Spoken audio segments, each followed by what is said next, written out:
Tim nasional Indonesia semakin di atas angin mengungguli sejumlah negara besar Asia Tenggara. Pasukan Sintayong saat ini tengah sibuk mempersiapkan skuad terbaiknya demi menghadapi negara kuat di ronde ketiga kualifikasi Piala Dunia. Ini berbeda dengan Thailand, Vietnam, Filipina, dan Malaysia yang hanya menyibukkan diri menjelang ASEAN Cup 2024. Cetak Gol coba merangkum kehebatan Indonesia menggendong Asia Tenggara sebagai berikut.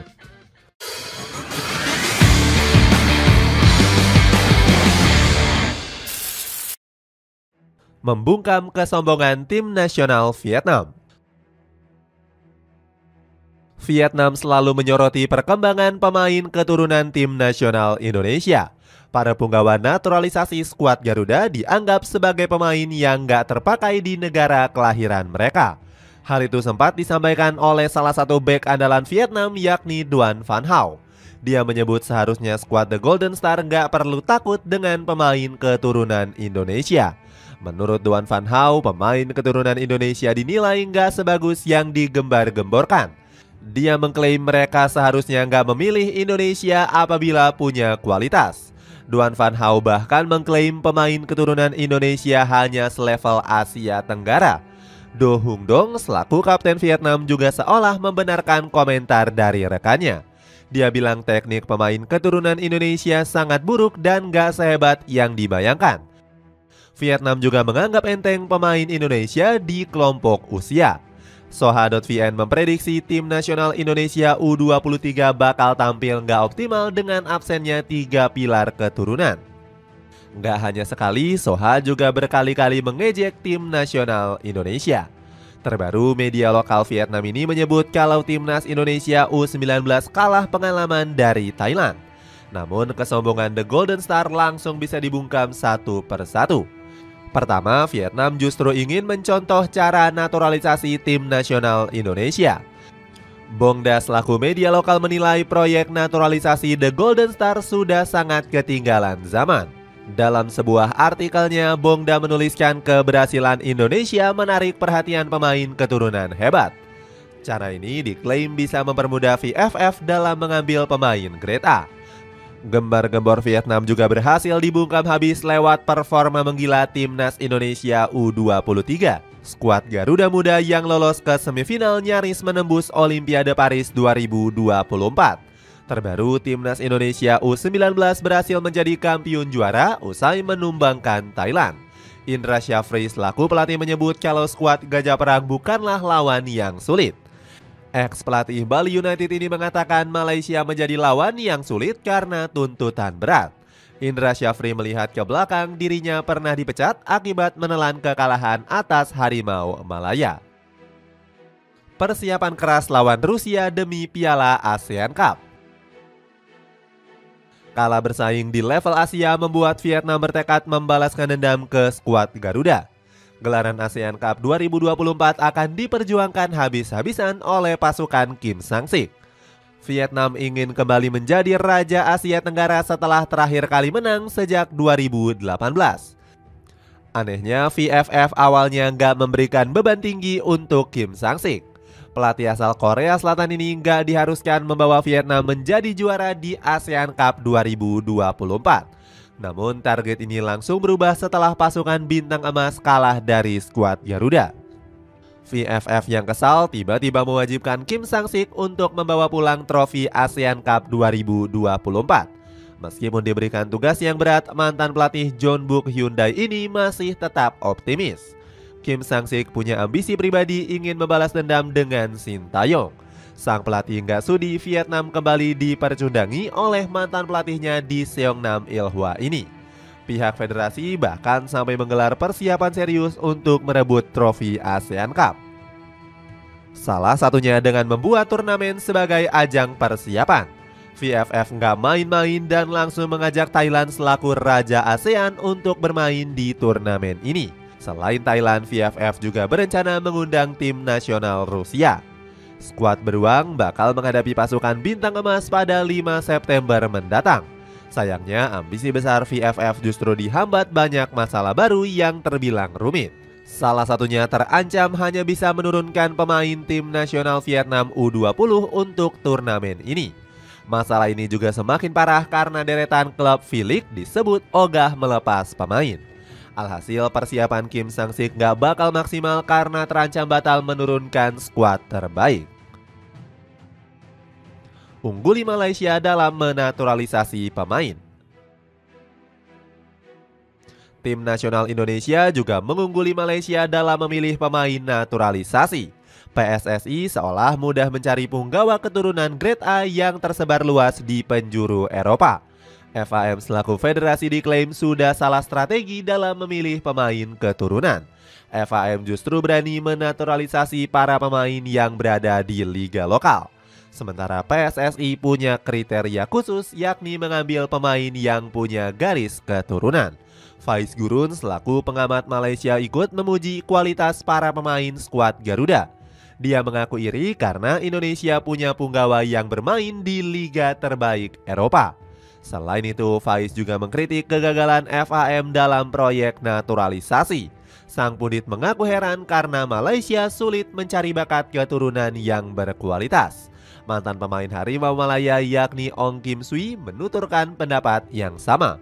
Menurutnya Malaysia harus lebih ketat dalam menyeleksi pemain naturalisasi. Dia meminta FAM hanya memproses para pemain berkualitas yang bermain di Liga Eropa. Sebenarnya omongan para pundit sudah diusahakan dengan sebaik mungkin oleh FAM. Nama-nama mentereng seperti Fedri Druif, Naim Garcia, dan Ethan Wedley sempat didekati oleh federasi. Sialnya ketiga nama tersebut dengan tegas menolak ajakan dari FAM. Akibatnya Datuk Muhammad Hamidin selaku ketua sampai pesimis dapat mengikuti langkah Indonesia. Dia bilang kalau Malaysia nggak bisa meniru Indonesia karena memiliki beberapa perbedaan. Malaysia yang cuma bisa kejar turnamen buatan sendiri. Prestasi tim nasional Indonesia juga mampu mengungguli sang rival Malaysia. Kegagalan lolos ke ronde ketiga membuat Harimau Malaya sibuk menggelar Piala Merdeka yang mereka buat sendiri. Anehnya, perhelatan ini bertujuan untuk menyaingi peringkat FIFA Indonesia yang berada di ranking 133. Di Piala Merdeka, Malaysia sendiri akan menghadapi negara-negara kuat, mulai dari Tajikistan, Filipina, sampai Lebanon. Tajikistan dan Lebanon sendiri saat ini berada di peringkat 103 dan 116. Seandainya menyapu bersih dua laga, Malaysia berpotensi menyalip Indonesia. Kemenangan di Piala Merdeka juga diperlukan untuk meraih pot 1 di kualifikasi Piala Asia. Pasalnya, jika berada di pot 2, Malaysia berkemungkinan akan bertemu dengan Thailand dan Vietnam. Saat ini Malaysia hanya berjarak 10 poin dari India yang bisa mereka geser dari pot pertama. Demi mewujudkan digelarnya Piala Merdeka, FAM juga mengobral tiket. Para penggemar sudah bisa menyaksikan pertandingan dengan membayar Rp70 untuk semua laga. Berikutnya FAM juga memasang target bisa meraih gelar juara di Piala Merdeka. Namun rencana FAM memeriahkan Piala Merdeka nggak berjalan cukup bagus. Alasannya Ultras Harimau Malaya berencana bakal memboikot turnamen tersebut. Mereka menganggap FAM telah gagal menjalankan tugasnya. Penolakan ini juga dapat dukungan langsung dari para fans klub Malaysia. Sebut saja Ultras Panthers dari Penang yang menolak tegas adanya turnamen Piala Merdeka. Pau Marti juga sampai pusing dengan kelakuan para fans yang menolak turnamen Piala Merdeka. Pelatih asal Spanyol ini bahkan sampai turun tangan dan menjanjikan permainan yang menarik. Kekacauan timnas Thailand semakin terpuruk. Selain Malaysia, performa Thailand juga mengalami kemerosotan setelah gagal melaju ke berbagai turnamen. Bahkan gelar Thailand sebagai Raja Asia Tenggara mulai dipertanyakan. Skuad asuhan Masa Tadaisi menerima kenyataan yang perih setelah gagal masuk ke ronde ketiga. Negeri Gajah Putih hanya mampu finish di peringkat ketiga grup C. Padahal di pertandingan terakhir, skuad Gajah Perang berhasil meraih kemenangan 3-1 menghadapi Singapura. Namun Thailand justru kalah selisih gol dengan Tiongkok. Kegagalan ini menjadi penyesalan terbesar dari Masa Tadaisi selaku pelatihnya. Pria berusia 57 tahun tersebut mengaku sangat terpukul atas kegagalan Thailand lolos ke ronde ketiga. Madam Pang selaku ketua FA8 juga frustasi dan kedapatan menangis. Satu-satunya cara Thailand mempertahankan gelarnya sebagai Raja ASEAN adalah melalui Piala Raja. FA8 mencoba mengundang negara ranking 100 besar FIFA agar bisa menyaingi Indonesia. Di edisi sebelumnya, negeri Gajah Putih ini berhasil mengundang Irak, Lebanon, dan juga India. Namun nampaknya rencana untuk mengundang tim kuat di Piala Raja akan menjadi hal yang mustahil. Pasalnya, negara-negara tersebut sedang mempersiapkan diri menghadapi ronde ketiga. Akhirnya Thailand malah mengundang Suriah, Tajikistan, hingga Filipina. Sebelumnya, FA8 sudah mencoba untuk mengundang Indonesia yang prestasinya di atas Vietnam. Selain itu, FA8 menilai ajang ini sangat cocok untuk Indonesia yang mempersiapkan diri di ronde ketiga. Namun hal ini nggak akan terjadi karena jadwalnya berbenturan dengan ronde ketiga. Terbaru, pasukan Masata Daisy juga akan mengundang Panama di pertandingan FIFA Matchday bulan September. Los Canaleros menjadi lawan terberat karena berada di peringkat ke-35 FIFA. Laga menghadapi Panama akan menjadi ajang persiapan untuk pasukan Gajah Putih menghadapi ASEAN Cup. Thailand sendiri diprediksi akan tampil habis-habisan di turnamen tersebut. Merosotnya performa tim nasional Singapura. Timnas Singapura juga semakin tertinggal jauh dari Indonesia yang berhasil lolos di Piala Asia 2023. Langkah skuad Singa harus terhenti di babak ketiga kualifikasi. Skuad The Lions hanya bisa finish di posisi ketiga dengan mengumpulkan 7 poin. Timnas Singapura kalah dari Kirgistan dan Tajikistan dengan skor akhir 2-1 dan 1-0. Satu kemenangan Singapura hanya didapatkan saat bertanding menghadapi Myanmar. Gak cuma di Piala Asia, skuad The Lions juga gagal lolos ke ronde kedua kualifikasi Piala Dunia. Singapura harus berpuas diri finish sebagai juru kunci grup C dengan baru mengumpulkan 1 poin. Kegagalan ini diyakini disebabkan akibat blunder FAS dalam mengambil keputusan. Federasi sepak bola tertinggi Singapura ini malah memecat Takayuki Nishigaya digantikan oleh Sumoto Ogura. Ogura dianggap gagal membawa skuad Singa meraih hasil positif di ronde kedua. Pelatih berusia 58 tahun ini dianggap masih minim pengalaman memimpin tim nasional. Namun ada momen unik yang terjadi saat pertandingan ronde kedua antara Singapura dan Tiongkok. Kiper Singapura yakni Hasan Sani kebanjiran uang sebesar 5,8 juta dolar Singapura atau 70 miliar rupiah. Uang ini diberikan karena keberhasilan Hasan meredam intensitas serangan Thailand. Alhasil, skuad Gajah Putih hanya bisa meraih kemenangan dengan skor akhir 3-1. Berkat performa gemilang Hasan, timnas Tiongkok dipastikan lolos ke ronde ketiga. Timnas Filipina yang gak kunjung bangkit. Tim nasional Indonesia juga berhasil meninggalkan timnas Filipina yang semakin menurun sejak dipimpin oleh Tom Saintfiet. Skuad The Azkals tampil hancur-hancuran dengan finish sebagai juru kunci grup F. Timnas Filipina hanya bisa meraih 1 poin dari 6 pertandingan yang dijalankan. Padahal Tom Saintfiet sempat besar kepala usai menahan imbang timnas Indonesia. Pelatih asal Belgia ini berambisi mengalahkan Indonesia demi bisa membantu Vietnam untuk lolos. Namun ambisi sang pelatih berhasil dibungkam oleh Sintayong lewat skor akhir 2-0.